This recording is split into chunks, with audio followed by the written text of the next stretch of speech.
ज्वार है, बाजरा है, ढैंचा है, वो 8-8 फुट का भी 10-10 फुट का भी हो जाए। तो मैं एक दिन अंदाजा लगा रहा था कई साल पहले कि पूरे 1 एकड़ के इस चारे को हम काट लें और इसका वजन कर लें तो कितना बन जाएगा। तो अंदाजा ये लगा, कई किसान बैठे थे, बुजुर्ग भी थे, भाई लगभग 20 टन बन जाएगा, 200 क्विंटल 200 क्विंटल हरा चारा बनेगा ये। अच्छा 200 क्विंटल हरा चारा अगर बने तो वो डॉक्टर जो यूरिया बतावे ना कि भी 1 कट्टे तो यूरिया इतना मिलेगा, वही डॉक्टर कह रहे हैं कि अगर 100 किलो हरा चारा मिट्टी में मिला दिया जाए तो 10 किलो नाइट्रोजन मिलेगी।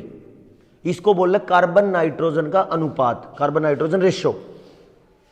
ठीक है भाई, मेरे हरे चारे ने कितना वजन होया, 20 टन यानी 200 क्विंटल। 200 क्विंटल हरा चारा जब मैंने मिट्टी में मिला दिया, जुताई कर दी मिट्टी में ही, उसका 10वां हिस्सा यानी 20 क्विंटल नाइट्रोजन मिलेगी। है जी लिमिट ही नहीं, मतलब लिमिट पार है।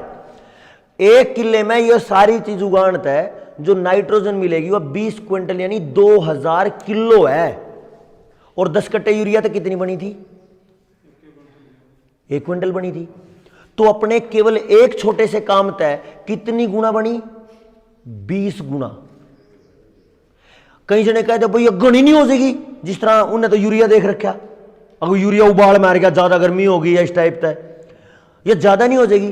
प्रकृति कमाल की चीज है, वो क्या करेगी, परमात्मा की जो व्यवस्था है वो इतनी लाजवाब है। सब तो पहले सब तो सॉफ्ट हिस्सा गलेगा, सब तो नरम पत्ते, 15-20 दिन पत्ते गलेंगे, उस तो नाइट्रोजन मिलेगी। अगले 15-20 दिन में जो सब तो ऊपर का हिस्सा है वो गलेगा, फिर अगले 2 महीने उससे नीचे का करड़ा हिस्सा, उससे मतलब 6 महीने तक वो लगा रहेगा। ठीक है, यो तो जब बताया मैंने, जब उसमें 2000 किलो नाइट्रोजन की बात हुई हो।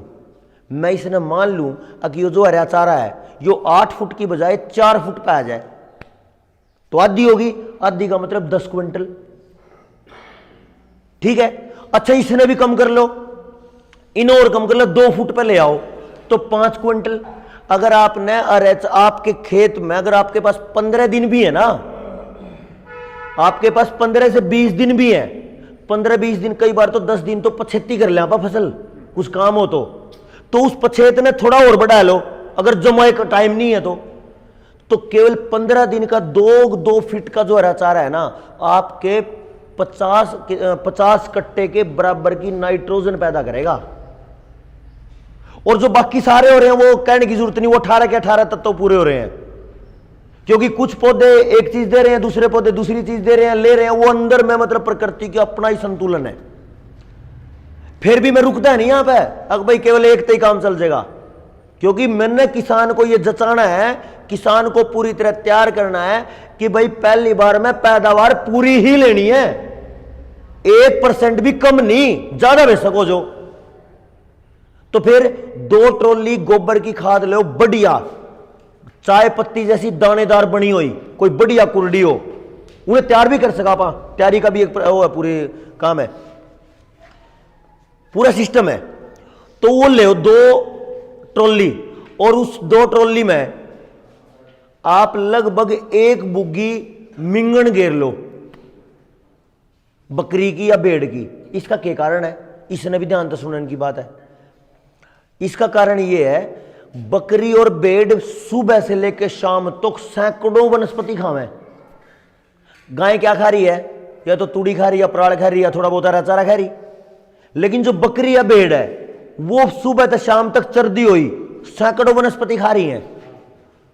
तो उसमें नाइट्रोजन का या जो पोषण का जो मात्रा है पोषण की, वह गाय के गोबर से 3 गुना है।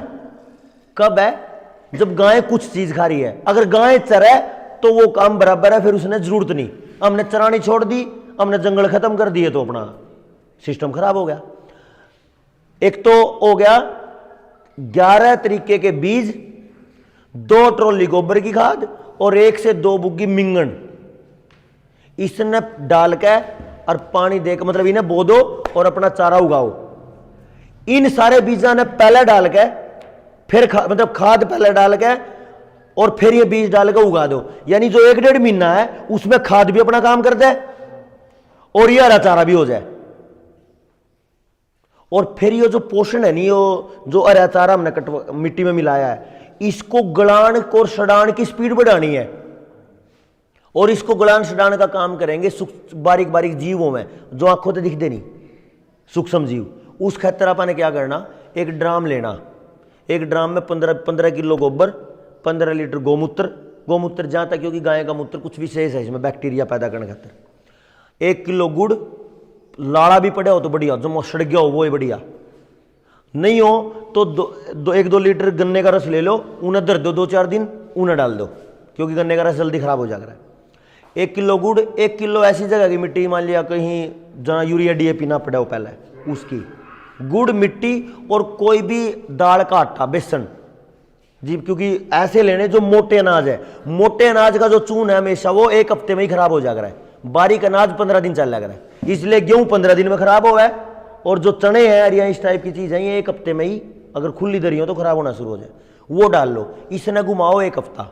अगर ठंड है तो 15 दिन लगेंगे इसने बनने में, क्योंकि गर्मी तो जी बनेंगे, और अगर गर्मी है तो 1 हफ्ते में तैयार है। इसने एक छमाही में हर 15 दिन बाद चला दो। अच्छा, यो काम मुश्किल है, अगर हम जहर तो बचते हो, डांगर नपुंसक होने तो बचते हो, खेती का नाश होने तो बचते हो, और मानस बांझ होने तो बचते हो, तो ये मुश्किल है। इसने अगर आप डाल दो तो आपकी पैदावार, जो मैं कह रहा हूं पूरी पैदावार, ये पूरी नहीं या ज्यादा पैदावार कैसे कहा, क्योंकि यूरिया DAP 1 क्विंटल दे रहा है, और अपना ये प्रोसेस केवल हरे चारे की बात है वो 5 क्विंटल दे रहा है, और जब गोबर की खाद कर इसका कैलकुलेशन करांगे तो ये पार बोलेगा। और अगर यही काम हम लगातार 3-4 साल कर दें तो आपका खेत आपसे कुछ भी मांगने की मतलब मांगेगा ही नहीं, ऑटोमेटिक मोड। आप केवल उसको वो दे दो जो उसके अवशेष हैं।